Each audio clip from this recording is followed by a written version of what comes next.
Alassane Dramane Ouattara doit libérer les prisonniers politiques. Regardez la vidéo, mettez aux amis dans les commentaires. L'heure est grave. Communiqué du Conseil du secrétariat exécutif, jeudi 15 janvier 2026. Le 33e Conseil du secrétariat exécutif du Parti démocratique de Côte d'Ivoire, Rassemblement démocratique africain, PDCI-RDA, s'est tenu le jeudi 15 janvier 2026 de 14h40 à 17h40 à la salle de réunion du dit organe, à la maison du parti, sous la présidence du ministre Yapo Kalis, secrétaire exécutif, chef du secrétariat exécutif du PDCI-RDA.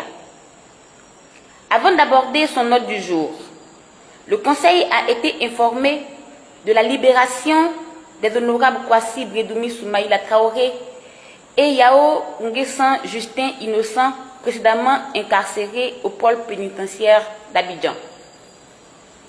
Le Conseil s'est félicité de la mesure de liberté provisoire assortie de contrôle judiciaire accordé aux députés nouvellement élus dans la circonscription de Kokomian, Tankessé et Tienkwako, commune et sous-préfecture, et dans celle de Akpasanou, Ananda et Ouélé, commune et sous-préfecture. Le Conseil réitère aux autorités ivoiriennes l'appel du PDCI-RDA à la libération de tous les prisonniers politiques en vue de créer un environnement propice au dialogue et à la réconciliation en Côte d'Ivoire. Le Conseil a en outre été informé de la décision du président Tidjane Thiam de désigner Maître Jean Chrysostome Blessy, secrétaire exécutif chargé de l'état civil, des élections et de la veille juridique, réélu député de Andokokrenou, Béoumi et Kondrobo, commune et sous-préfecture, en qualité de président du groupe parlementaire PDCI-RDA à l'Assemblée nationale pour la législature 2026-2030.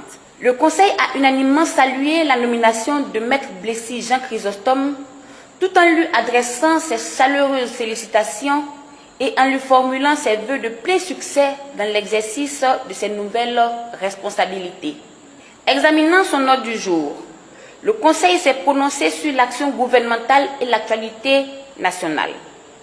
Aussi, 3 communications ont-elles été adoptées, de même qu'une nouvelle procédure d'authentification des documents officiels du PDCI-RDA, au titre du suivi de l'action gouvernementale et de l'actualité nationale.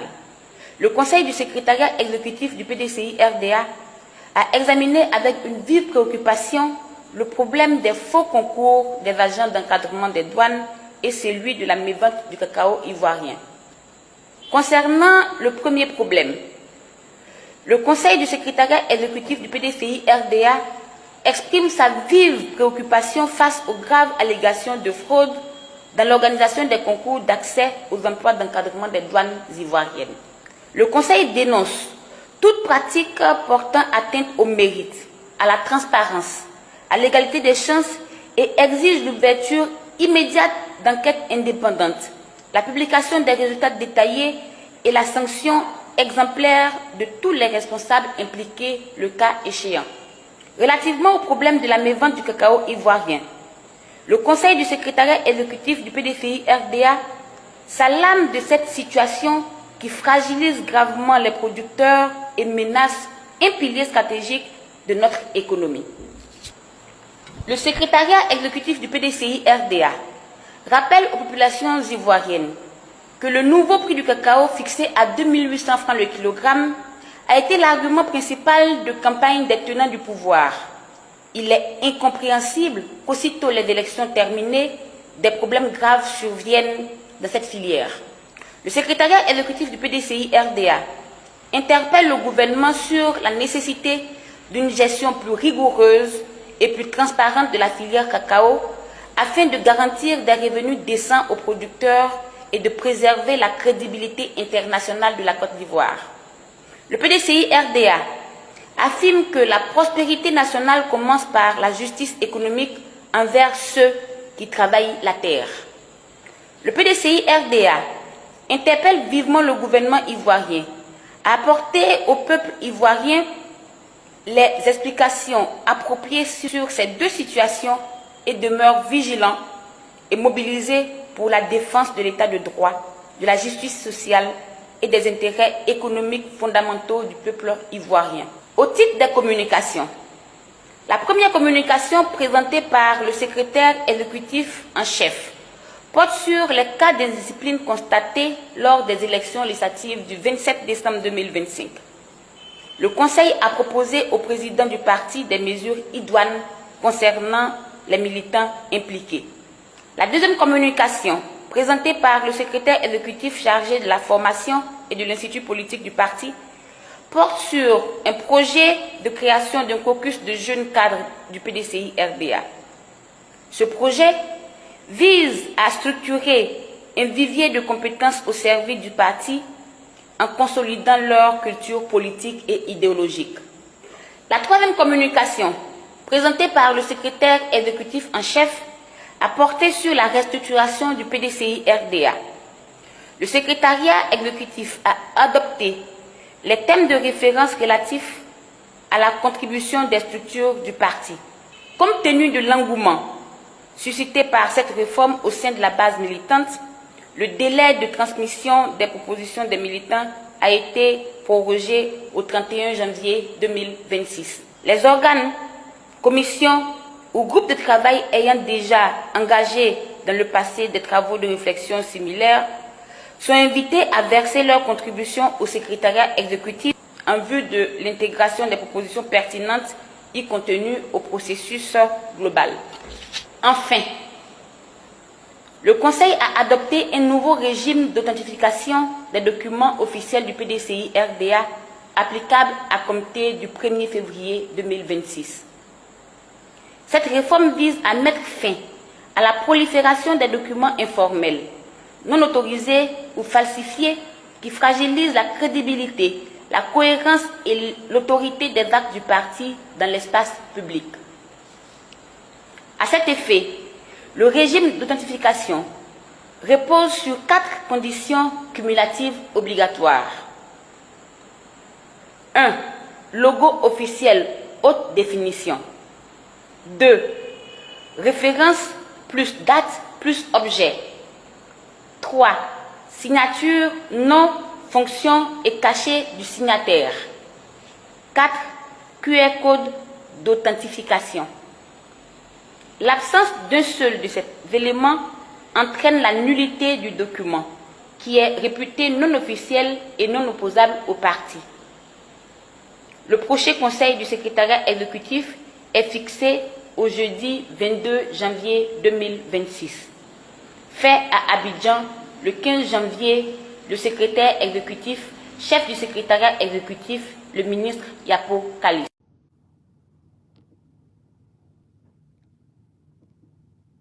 Tous nos amis, je salue tous nos compatriotes ivoiriens de la Côte d'Ivoire, de l'intérieur donc du pays, mais partout dans la diaspora qui nous suivent. Je suis très très heureux. En ce début d'année, Jacques, tu me permettras donc de dire bonne et heureuse année encore une fois à tous ces frères, à tous ces compatriotes, qu'ils sachent que, étant si loin de la patrie, nous les portons en cœur et puis nous avons mal chaque fois que notre pays va très mal. Et c'est pour cela que, avec ta permission, je mets les 2 pieds dans le plat déjà avec ce qui se passe aujourd'hui. Encore une autre catastrophe de malgouvernance. Cette réunion convoquée au palais présidentiel par le RHDP, le président de la République de Côte d'Ivoire, qui reçoit les élus, les députés nouvellement élus du RHDP. Voilà un amalgame criant qui interpelle. Un président de la République qui a accepté, parce que soi-disant la Constitution l'autorise, qui a accepté donc d'être président du parti RHDP. Ce qui est une aberration en matière de démocratie, parce que tout ce qui est autorisé dans la Constitution n'est pas seulement bon pour la démocratie. Dans aucun pays occidental, dans aucun pays même du monde, le dirigeant n'accepte d'être le président du parti au pouvoir. Oufouette l'a fait hier, parce que nous étions sous un parti unique. Mais Oufouette n'a jamais convoqué de réunion du parti au sein de la présidence de la République. C'est une aberration et je suis révolté quand je vois cela. Mais je ne suis pas surpris. C'est du RHDP, c'est du Ouattara. Et j'ai dit. Merci beaucoup, docteur. docteur Boga Sako Gervais, comment vous portez cette nouvelle année? Comment vous vous sentez concrètement, docteur Boga? Mais vous le voyez, par ma voix, par ma fougue, je suis moralement tranquille. Parce que je rends grâce au divin, chers frères. Je bénis le divin qui me permet de respirer et de vivre. Et je vis heureux, mais triste pour la Côte d'Ivoire chaque jour que Dieu fait. Et je ne cesserai de me battre pour mes compatriotes. Parce que nous avons un beau pays qui n'appartient pas aux Ouattara, qui appartient à tous les Ivoiriens. Et ce que nous avions souhaité, c'est qu'on donne l'opportunité aux Ivoiriens de choisir parmi tous les Ivoiriens, lequel d'entre nous était apte à diriger notre pays. On nous en a privés parce qu'on a voulu nous imposer le RHDP. Alors nous subissons le RHDP. Et en tant que fonctionnaire de l'État de Côte d'Ivoire, me voilà en train de subir encore le RHDP aujourd'hui. Je pense que c'est ce qui fait l'objet de cet entretien d'aujourd'hui. Rapidement, avant de revenir à notre entretien, j'ai suivi quand même les réseaux sociaux. Il y a beaucoup de personnes qui disent le prix aujourd'hui pour faire la politique en Côte d'Ivoire, c'est la prison.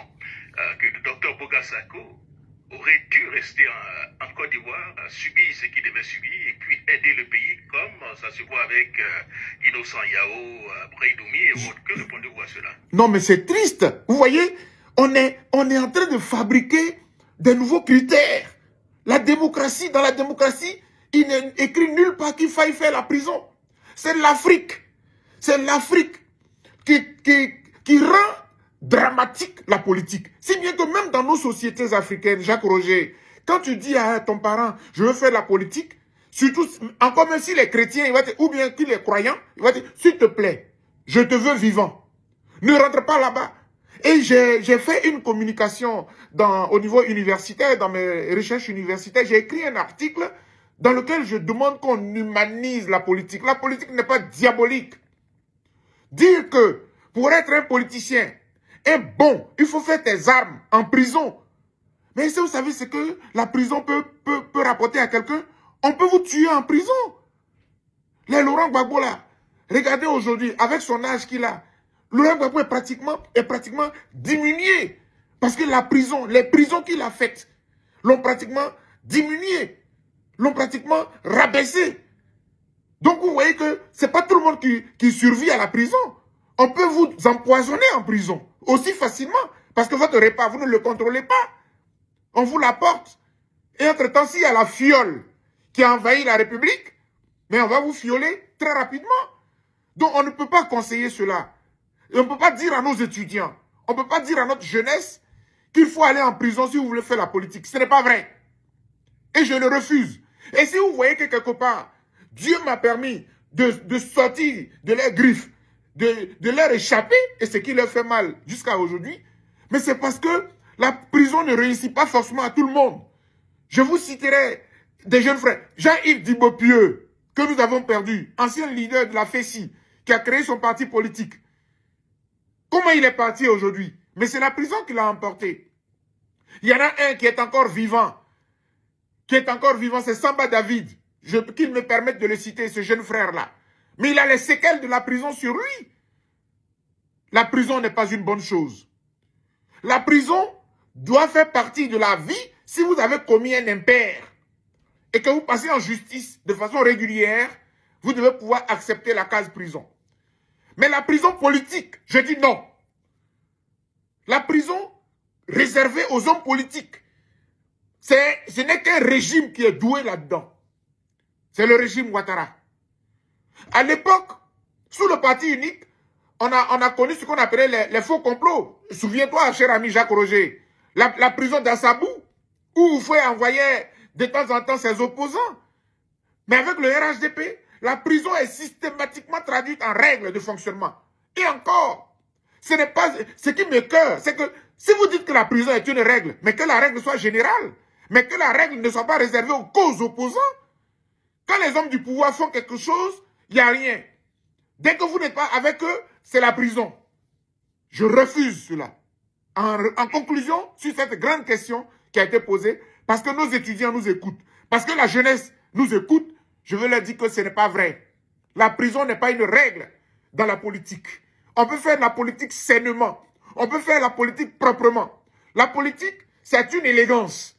Tu n'es pas d'accord avec ton opposant, mais tu autorises ton opposant à donner sa vérité. Il n'y a pas de prison qui vaille. En Occident, on ne met pas les gens en prison. Et j'ai dit. Merci beaucoup, docteur Boga-Sako Gervais. Vous avez parfaitement compris. Le thème de notre émission, ça sera donc l'État face donc à ces contradictions. Docteur Boga-Sako en a déjà parlé. Alors, chers amis, aujourd'hui, sur Afrique 2050 Radio, l'émission de Labo Côte d'Ivoire, nous recevons encore en exclusivité le docteur Boga-Sako Gervais, inculpé pour donc atteinte à la sûreté donc de l'État, je pense que c'est bien ça, pour terrorisme aussi, mais convoqué pour reprendre donc son poste à l'université Félix Houphouët-Boigny. Une situation qui donc interroge. Peut-on être à la fois considéré comme une menace, j'allais dire, pour l'État et digne pour former la jeunesse?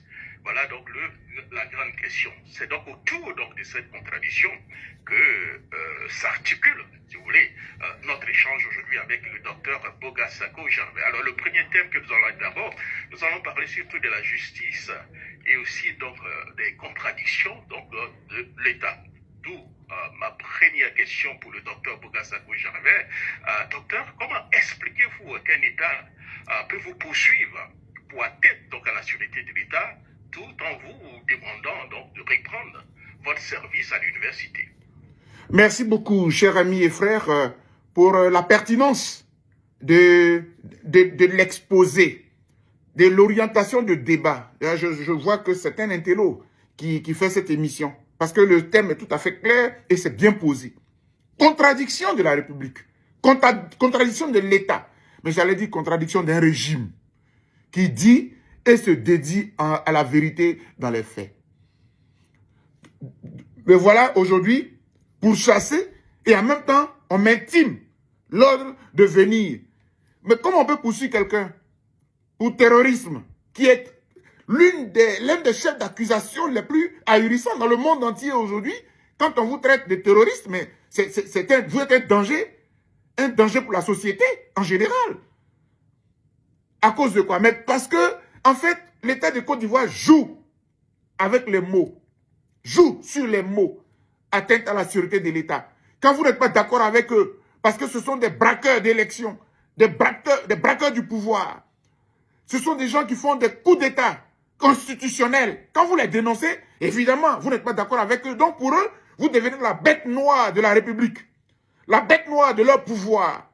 Et pour mieux vous abattre, on vous décerne tous les maux de la terre. Et ce sont eux qui ont écrit, hein, c'est la modification du code pénal de Côte d'Ivoire. Ils ont introduit la nouvelle dénomination de terroristes. Ils ont même créé un tribunal spécial pour les terroristes politiques.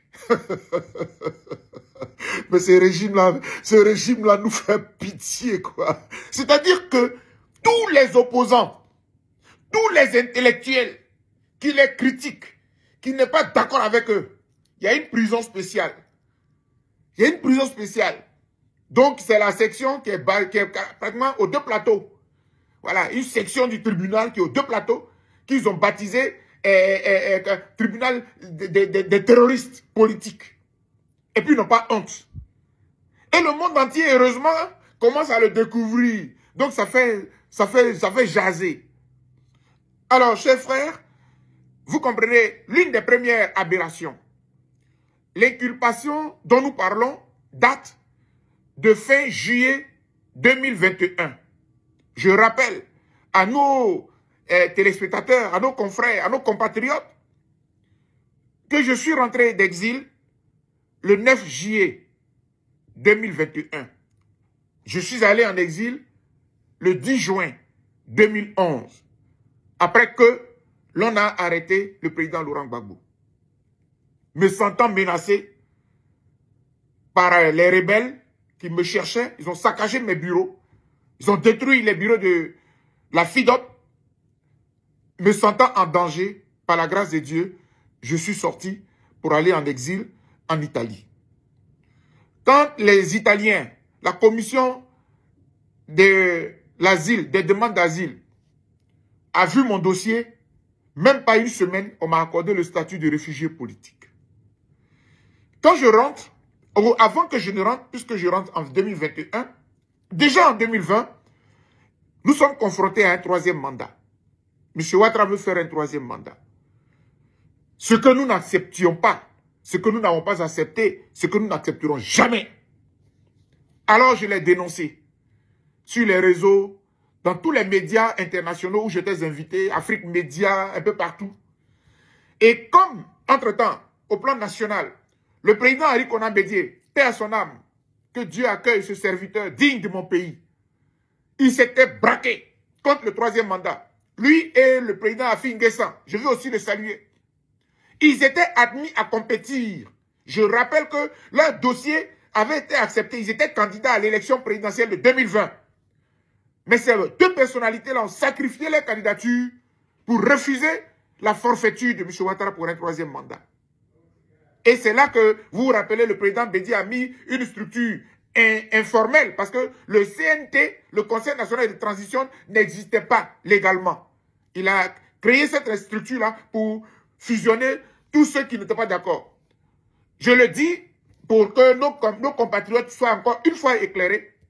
J'ai soutenu intellectuellement et publiquement le CNT, mais je n'en ai pas été membre, malheureusement. Pour ceux qui sont les petits esprits du RHDP qui veulent forcément m'habiller du CNT, je n'en ai pas été membre, parce que je ne pouvais pas. À l'époque, j'occupais les fonctions de 5e vice-président de EDS, Ensemble pour la démocratie et la souveraineté, et à ce titre, nous avions un référent politique qui s'appelle Laurent Gbagbo, et le président n'était pas trop favorable, il n'avait pas donné son avis favorable, donc l'EDS n'est pas entré dans le CNT, donc je n'ai pas été membre. Mais j'ai soutenu, parce que toutes les révolutions, tous les mouvements de soulèvement contre des dictateurs, je les soutiens. Je suis un défenseur des droits de l'homme, un défenseur de la liberté, un défenseur de la justice, un protecteur, un défenseur de la constitution de mon pays. Bref, c'est en ce moment-là que, comme j'ai mené ce combat, j'ai été inculpé. Et vous savez quoi, Jacques Roger, je vais vous faire. Vraiment, ceux qui vont suivre cette émission, ils seront à l'aise. Parce que pour m'accabler, ils prennent les vidéos. Des vidéos dans lesquelles j'appelais les Ivoiriens à se mobiliser. Et vous savez, c'était à quelle occasion? Le 10 octobre 2020, le pouvoir Ouattara avait accepté que l'opposition fasse un grand meeting au stade Félix Houphouët-Boigny. Et en ce moment-là, c'était la ferveur, je dis bien le 10 octobre. L'élection a eu lieu le 30 octobre. Donc le 10 octobre, ils ont autorisé une marche et un meeting de l'opposition au stade Félix Houphouët-Boigny. Ah, mais nous, on était contents parce qu'on s'est dit, si le stade n'est pas plein, l'opposition allait être un peu ridicule. Il fallait que les gens... Mais je vous assure, Jacques Roger, rappelez-vous, les cas sont venus de l'intérieur du pays, partout. Le stade a été débordé, mais en temps, ils ont bloqué les gens à l'entrée d'Abidjan. Le stade était plein. Et puis, vous savez quoi, ironie du sort, la star, ce jour-là, le 10 octobre 2020, au stade Félix Houphouët-Boigny, s'appelle Amontano. Amontano. Un transfuge du RHDP, un proche de Alassane Ouattara, son fidèle compagnon, qui est venu au stade. Et le discours que Amontano a prononcé, dans ma vie de défenseur des droits de l'homme, je ne l'ai jamais prononcé contre M. Alassane Ouattara. Il a dit, en substance, vous vous rappelez Jacques Roger, oui, donnez-nous notre Côte d'Ivoire, nous sommes fatigués, c'est notre pays, on est prêt à mourir pour notre pays. Vous voyez, même Dr Boga qu'on traite de xénophobe, qu'on traite de tout, je n'ai jamais tenu un tel discours. Même si Amontano est revenu au RHDP, aujourd'hui élu député à Jacquesville, je vais lui rendre hommage. Parce que on connaît le fond de son cœur. On sait qu'à la vérité, c'est un patriote. Mais vous allez au restaurant. Oh, on a compris. Vous êtes au restaurant. Mangez. Mais soyez patriote dans le cœur. Bref, chers amis, c'est pour tout ça là qu'on m'a inculpé. On m'a inculpé pour atteinte à la sûreté de l'État, terrorisme, vol d'urne. Parce que dans les mêmes chefs d'accusation, là, tout cela, c'est dedans. Casse d'urne, casse des biens publics, etc. Quelqu'un qui n'était pas à Abidjan, qui était à 1000 lieues, qui était quelque part en Italie, ou en France, ou au Danemark, ou en Espagne, ou en Suisse, où je faisais les conférences. Voilà un peu l'historique de la poursuite qui pèse sur moi. Mais entre-temps, comme tu parles de contradictions, mais si Dr Boga est terroriste et que vous l'avez inculpé depuis fin juillet 2021, et puis il est dans le pays, le dossier est dans les mains d'un juge d'instruction, ils ont mis 4 ans. Depuis lors, il n'y a pas de procès contre moi. Mais ce qu'ils ont fait, ils ont pris des mesures de restriction en m'imposant une contrainte judiciaire, un contrôle judiciaire, pour ne pas que je sorte du pays. Or, j'ai de la famille en Europe et aux États-Unis. Donc, j'étais chaque fois obligé d'écrire au juge pour que je puisse aller voir ma famille. Vous voyez, c'est une contradiction. Donc, à la vérité, en résumé, c'était pour me museler, pour ne pas lui que je critique, pour ne plus que je parle, mais pour que je sois avec eux. Après, ils vont aller dire, il est avec nous au sens propre comme au sens figuré. Je refuse d'être avec qui que ce soit, ni au sens propre, ni au sens figuré. Je suis un homme libre. Et je dis. Merci beaucoup, docteur Boga Sako-Gervais, et vous avez parfaitement dit, docteur. Alors, la question que je vais vous poser, alors je pense que j'ai... Que devient docteur Boga Sako, université, quand donc les enseignants vivent sous la menace judiciaire administrative? Alors, quand tu me dis sans université, tu veux dire? Parce que je ne sais pas bien. Oui, la précision c'est quoi? Je dis que devient donc une université. Ah oui. Quand donc les enseignants vivent sous... Voilà. Oui, merci. Non, j'ai très bien compris la question, mais elle est fondamentale. Parce qu'il faut certainement que nos amis et frères qui suivent cette émission sachent que elle ne sera pas sévère, on ne va pas déborder, elle ne sera pas excessive, elle ne sera pas très, très longue, mais c'est une émission très importante parce qu'il y a beaucoup d'enseignements que vous pouvez tirer là-dedans. Vous savez, dans le monde, les universités bénéficient d'une protection. Parce que, en fait, l'université, c'est comme... regardez, je vais donner un exemple pour que les gens comprennent très bien. À Korogo, enfin, chez nos parents du Nord, quand on dit le poro c'est le bois sacré. Il n'y a que les initiés qui y entrent. Il n'y a que ceux qui sont à l'intérieur, qui vont dans le poro, qui savent ce qui se passe là-bas. Mais c'est une école de formation des jeunes quand ils veulent rentrer dans le monde adulte. C'est un passage. L'université, c'est un temple. Et dans la conception universitaire mondiale, dans ce temple-là, il faut qu'il y ait la liberté de penser. C'est là-bas, enfin, vraiment, c'est difficile parfois aussi d'expliquer à des gens. Docteur Boga, oui. Avec votre permission, je crois que la question que je vous ai posée, oui. C'était une question que je devais donc la poser après celle que je vais vous poser maintenant. Donc, avec votre permission, oui. Je préfère vous poser la question là. Et ensuite, je revenir sur l'université, comme ça, on aura un débat assez... c'est comme tu veux. Voilà, ok, merci, docteur Boga. Alors, plus largement, puisqu'on a parlé de contradictions, selon vous, hein, cette contradiction, selon vous, révèle-t-elle, selon vous, une perte de cohérence donc, de l'État de droit en Côte d'Ivoire, à votre avis? Oui, en fait... De contradictions. Non, mais bien sûr, en fait, c'est la politisation de notre société.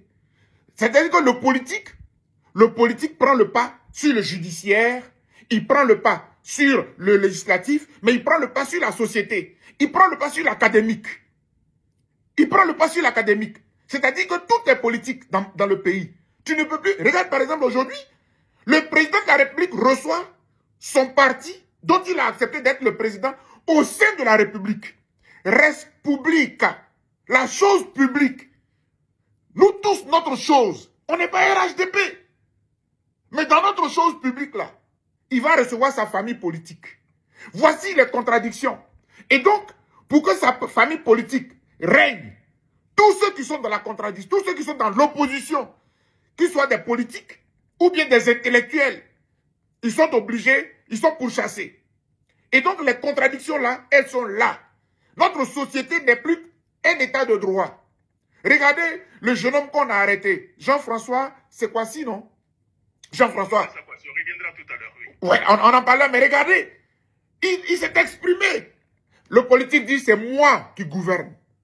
C'est moi qui contrôle. Et donc, Si vous n'allez pas dans mon sens, votre contradiction n'a pas de sens. Vous poursuivez quelqu'un pour terrorisme, il n'y a aucun mandat d'arrêt, il n'y a aucun procès contre lui, rien du tout, mais vous le poursuivez, et puis vous gelez ses comptes. Donc, alors qu'il n'a pas été jugé, alors qu'il n'est pas condamné, alors qu'il n'y a rien contre lui, puisqu'on vous a donné, vous avez ouvert un procès, vous m'avez inculpé, donc vous avez ouvert des enquêtes, donc le juge d'instruction, en 4 ans, il n'a rien trouvé contre Dr Boga. Mais s'il n'a rien trouvé, c'est un non-lieu. Libérez-moi. Malgré cela, j'ai donné mes cours à l'université, alors que je suis poursuivi. Malgré cela, je vais avec eux à Paris pour aller parler de réconciliation, parler au Gadji Seli, parler à Serge Kassi, parler à Bougalier, pour que ces frères-là rentrent au pays, avec le ministre de la réconciliation qui s'appelait M. Kakabe, mon ami et frère. Tout ça là, je suis terroriste. Non, c'est parce que... Est-ce qu'on peut parler d'un État aujourd'hui qui accuse pour intimider et semble s'être assumé juridiquement? Mais bien sûr, autant dire simplement que, à la vérité, on ne vous reproche rien, Dr Boga. Tout ce qu'on vous reproche, c'est que vous êtes contre nous. C'est parce que vous ne mangez pas avec nous. C'est parce que vous dénoncez nos bévues. C'est parce que vous dénoncez nos pourritures. Parce que vous dénoncez nos coups d'État constitutionnels. Parce que vous dénoncez la CEI que nous caporalisons. C'est parce que vous dénoncez le système électoral que nous maîtrisons pour gagner toutes les élections, pour régner sur le pays. Voilà ce qu'on me reproche. Voilà ce qu'on reproche à tous ceux qui ne sont pas d'accord avec le RHDP. Je suis désolé, mais il n'y a rien d'autre. Je n'ai rien à me reprocher, j'aime trop mon pays. Eux tous qui sont au gouvernement là, ils étaient dans la rébellion. Ils ont soutenu la rébellion. Et ils peuvent traiter quelqu'un de terroriste. Et ils peuvent parler de terrorisme. Eux qui ont braqué la République. M. Ouattara ne peut pas le nier.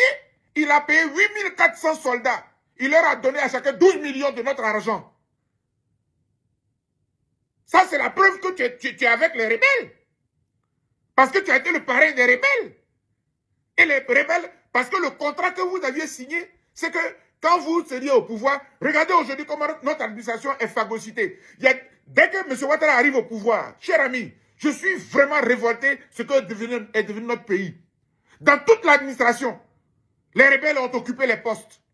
Les rebelles et tous ceux qui étaient dans la logique de la rébellion. Les fonctionnaires de l'État, des gens qui ont eu leur diplôme à la sueur de leur front. Ils vont au travail, ils n'ont plus de poste. On dit, reste chez toi à la maison, mais comment on te verse ton salaire? Parce que le rebelle qui n'a même pas étudié là, il va prendre ton poste. Ils l'ont fait aux impôts, ils ont fait à la douane, ils ont fait au trésor. Ils ont phagocyté l'administration. Voilà ce qu'a devenu notre pays. Alors, eux, ils peuvent parler de terroristes. Moi, terroriste, moi qui n'ai jamais, qui ne sais même pas manipuler une arme, mon œil. Merci beaucoup, Dr Bougassakoual. Cela vous amène donc à parler de notre deuxième segment. C'est donc l'université et puis les libertés, j'allais dire académiques. Alors, la première question que je vais poser, Dr Bougassakoual, l'université ivoirienne est-elle encore aujourd'hui un espace de liberté intellectuelle et des débats, des débats critiques?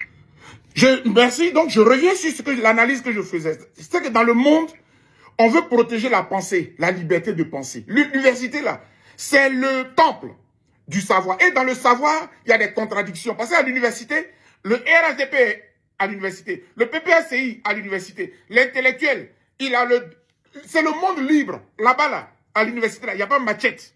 Il n'y a jamais eu de machette. Il n'y a jamais eu d'armes. C'est avec M. Ouattara et tous ces esprits-là, nouveaux, là, sont nés dans cet esprit-là. Mais c'est dommage, quoi. Et donc, à l'université, on passait notre temps dans le débat des idées. Et c'est ce que Voltaire a dit. Quand je cite souvent cette épitaphe qu'on a attribuée à Voltaire, en définissant la démocratie, je ne suis pas d'accord avec ce que vous dites, mais je me battrai pour que vous puissiez le dire. Je me battrai à mort pour que vous puissiez dire ce que vous avez à dire. Ça veut dire que l'université, c'est la contradiction. L'université, c'est le débat. Et on a des professeurs de tous les bords qui se retrouvent. Et puis, c'est beau à voir. C'est ça, l'université. Et c'est pour cela que dans le monde entier, il y a un principe qu'on appelle les franchises universitaires. dans les franchises universitaires, aucun policier, aucun corps habillé n'a le droit de rentrer dans le temple du savoir. Parce que dans ce foisonnement des idées-là, attention, hein, l'université c'est une armée. On respecte les maîtres, parce que les maîtres, ce sont les dieux à l'université. Nous tous, on a des maîtres. Parce qu'on soutient des thèses, on soutient des mémoires. Donc à l'université, on n'a pas besoin de policiers. Le temple du savoir lui-même est régulé. C'est le savoir qui est la boussole. Le policier va venir faire quoi? Le policier qui n'a même pas BPC là, il va venir faire quoi à l'université? Hein? Le gendarme qui n'a même pas CP là, il va venir faire quoi à l'université? Le gendarme et puis le militaire qui n'a même pas CP là, il va venir faire quoi? Le certificat d'études primaires là, il va venir faire quoi à l'université? C'est le temple du savoir. C'est pour cela que ni les policiers, ni les gendarmes, ni les militaires n'ont accès à l'université. Il n'y a que les dictateurs, quand ils veulent commencer, même quand les dirigeants veulent basculer dans la dictature, c'est là qu'ils envoient l'armée, c'est là qu'ils envoient la police contre les étudiants. Sinon, ce n'est pas dans les principes universitaires. L'université est un monde libre.